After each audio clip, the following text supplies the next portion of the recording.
Welcome to this episode of Disrupt Education. I have Sydney Babbington here at Oak Park and River Forest High School. Happy to be here. Yeah. Happy to be here. It's just your old alma mater, yeah, right? Exactly. Awesome. Let's tell everybody what you're about. What are you doing these days? So I'm still in Oak Park, and right now I'm just working, taking a gap year. I'm doing construction a little bit seasonally, and then I'm doing catering in the city at Paramount Catering, and I'm also babysitting in between. Awesome. You got a lot of experiences going on. Yeah. Which one do you like the best right now? Probably catering is the most fun because it's all over Chicago and it's a lot of different venues, but they all have their own perks. Awesome. Yeah. Awesome.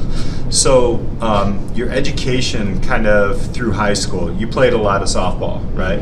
Right. What else did you do? What kind of things were you involved in high school? I played softball for all 4 years. I also did field hockey just my freshman year, which was because my travel team didn't allow for me to keep playing. Mm-hmm. And then I also took a few art classes, but for the most part I just focused on like what I needed to graduate. Mm-hmm. Yeah, so I did sports, a little bit of art, and then mainly just what it took to graduate and like what looked best for my transcript. Right. Yeah, I did yearbook too. Yeah. So you did all these things, and then you're in this year. What does that transition look like?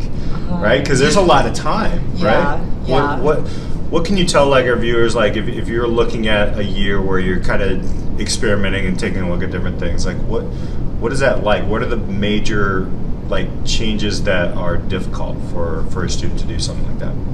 I would say that it's pretty taboo to take a gap year, but it shouldn't be because it offers you so much time just to like get to know more about yourself and take time for things that sometimes the education system doesn't allow for, because so many kids focus on graduating, the career path, and they kind of go through it really fast, or like their parents want them to go through it really fast just to get there and be doing really well by a certain age. But I think that taking a gap year, like you really get time to, for me, like listen to your thoughts and just like, I like writing, so like put them on paper and just work on like your own personal projects and take a little bit more time for yourself and just like enjoy things for a moment, like take a moment to smell the flowers. So I chose to do that for the reason that like high school kind of burned me out, and it was just a lot of work, really like back to back. Like you didn't get a break. They say junior year is hard. It's like every year feels hard. But so I decided to take a gap year just to like take time for my personal projects. Even if it's taboo, I think that it's a good option. I think it's becoming more and more, honestly, out there. Like there's a lot of, even like Princeton and a couple other Ivy Leagues are encouraging people to take these. Mm-hmm. What would you say you've learned so far in this year of doing a lot of different things? Yeah, I would say that in this year I've learned that like it's okay to not do what everyone wants you to do. Mm-hmm. And I honestly had a really hard time with that throughout high school, because you just have a lot of different like outside things going on, and even though going at a big school, you can feel individual, especially at Oak Park and River Forest, because it's really encouraging of being expressive of yourself.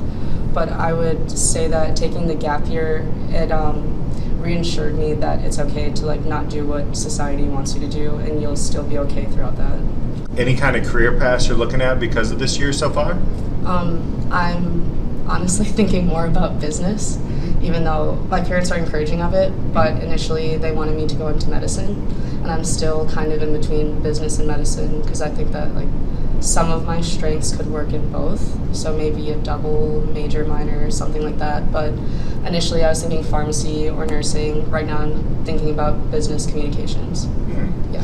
What made you think that route? Was there something that kind of clicked? Yeah, my parents and my family in general, including my sister, they always like get mad at me for like spending so much time with people and like sometimes not as much time with them, and I still cater to them, but sometimes I just prioritize, like if my friends like need me or it sounds like they need me, I try to like pertain to whatever they need to. Mm-hmm. And after I realized how much I feel like it's my responsibility to do something for my friends or like to help someone out, even if like my family knows that I love them and they love me, but sometimes I do prioritize my friends. And after thinking about why I feel so responsible for that, I Mhm. decided that communications might not be so bad for me, since I Right. really like working with people and networking with people, and it might not be a career path Right. that like works with people. It might be something more like vague with different opportunities for Mhm. it. So I thought that would be better for me. You have a lot of empathy, so you understand people, and I know that you put other people in front of you sometimes, which is it's a tough skill to have. Not a lot of people can do that. So let's jump then into high school, and you were talking about how this year is allowing you to do some things that high school wasn't able to let you do. Go into that a little bit more. What would you change in high school, knowing now, if you could go back and change something, not necessarily about yourself, but the system? Okay. So in high school, I was completely like junior year when I took your class. Yeah. I told my counselor like I do not want to study hall. I want to take as many credits as possible, just because I didn't want to let high school go by so fast and not take advantage of it. But realistically, I needed a study hall, and it was really heavy on my shoulders. And I think that it feels that way for a lot of kids, especially when you're in high school, and it feels light sometimes, but it's right before college, which feels really like decisive, and there's a lot of pressure. And I would personally like suggest a meditation period or just like a debrief period, because I know that a lot of kids need like mental help, not as much like they have the skills and they have everything they need, but they just need a moment to breathe, and sometimes people forget about that. Yeah. And it's still equally as important. So I would say like either a debrief period, or for me in my career, I wish that I took a few more art classes, because even though some people believe that you don't need an instructor for art, there's certain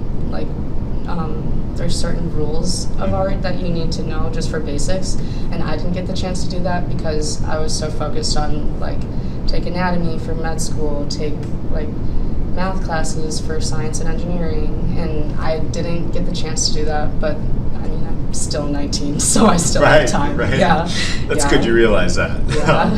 So what's next for Sydney? I want to work on some projects on my own. So back to my parents. My parents really want me to like keep working, and I obviously want to I value saving up money, but most of it's like for projects. So while I have my time off, and right now I'm doing catering and babysitting, but not construction yet. So I just want to work on like writing a children's book, and then I want to write a novel, but I'm probably going to push that off since it takes a long time. Right. And I want to keep working on like my artwork and clothing lines. Just I know that the first one doesn't usually go well, but usually like you have to start somewhere either way. Mm-hmm. Yeah, so I want to get that. You're kind of like looking at a clothing line and just trying to figure out how to get that started or how to continue it. You got some pretty cool ideas. Yeah, I try to keep sketching as often as possible, or like whenever something comes to me, like usually when I'm laying down right before I go to sleep, when you're kind of just with your thoughts, I keep a sketchbook right next to my bed so that I can put it down on paper before I go to sleep, and just don't forget about it. And I just want to keep on developing those. And there's an embroidery shop in Iowa City that I need to go back to. I know that there's some here, but Chicago's expensive, so yeah, I would rather go back to Iowa and start talking to them about getting embroidery done, and just keep working with people who are good at stitching, because I'm personally not trained. Me neither. Yeah. So just like reach out to people who have the skills that I don't, that can help me and help each other, and just work with that. What kind of advice would you give a student that might be a junior or senior who may want to take a gap year or just some time after high school? What kind of advice would you give? I would say, even though it's really hard to go against what your parents want, that you should still feel comfortable knowing yourself, and that it's really important to listen to what you know about yourself. And I know that some people are really like personality A, like they want to keep pushing and keep going, but in the long run that can be really detrimental if you don't take some time, and it doesn't matter if you take a gap year before or after college, but I think that everyone deserves like a nice year off, and it's a year, but time goes by so fast, so you shouldn't feel that bad about it as long as you still have like the work ethic to go back, or even the work ethic to go back to work after you are done with college and you have to apply. And I think that personally before college is a better time frame, because after college you're aging and you feel like you are supposed to be somewhere where other people are. And it's the same with before college, but I think that taking it before college gives you a break between high school and college, and those are like the end of the end. So right. Yeah, I think that it's you should not feel so pressured or intimidated by what your parents or society or like anyone makes you feel like, and you should know, like, you should try to think more about how you feel, and even if those thoughts scare you or anything, like, you should still give credit to them and decide whatever makes you feel best. Fantastic. Words of wisdom. That's awesome. Thank you. Thank you so much for being here. I appreciate it. You are disrupting because you're doing something a little bit different but I don't think no one likes status quo. So we appreciate it and we look for great things. Sydney Babbington. Guys, until next time, keep disrupting. Can't wait.